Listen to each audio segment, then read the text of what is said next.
আজ লক্ষ্মী পুজো, তাই আমি জগৎজননী বড় মা বা লক্ষ্মী মায়ের ব্রতকথা পাঁচালী থেকে পাঠ করছি। শুনো শুনো সর্বজন অতি ভক্তি ভাবে, লক্ষ্মী মায়ের ব্রতকথা প্রচারিত ভাবে।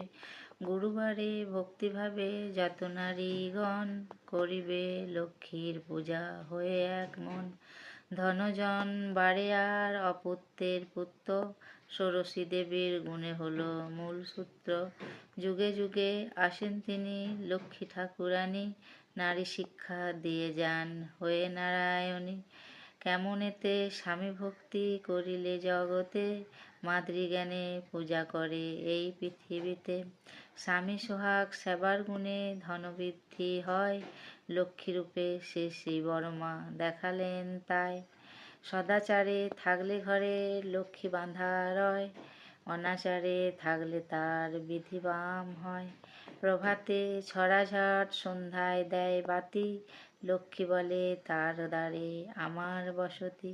যে সংসারে সর্বদাই ঝগড়াঝাটি হয়, লক্ষ্মী ছেড়ে চলে যায় জানিও নিশ্চয়। যদি কোনো নারী ওঠে সূর্য ওঠার পরে, সেই গৃহে সর্বদাই রোগে থাকে ভরে।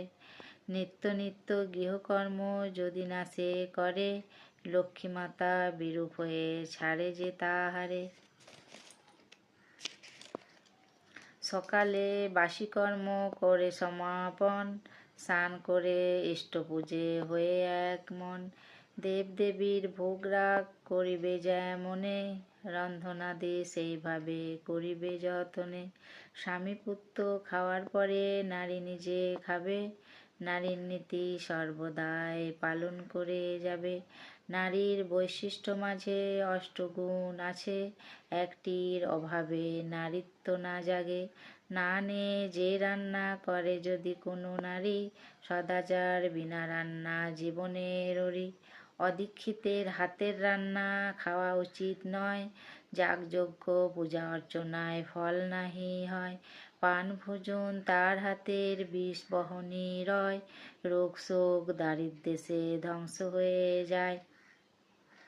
পাষাণ প্রতিমা পূজে যত নারীগণ, স্বামী পূজা বিনা ফল না হয় কখন। পতি বিনা সতী আর দুধ বিনা মাখন, পতিভক্তি বিনা ভক্তি দুষ্টের লক্ষণ। সংসারেতে স্বামী ধ্যান স্বামী করো সার, স্বামী বিনা ত্রিজগতে গতি নাহি আর। শ্বশুর শাশুড়ি দেখিবে সেবা যত্ন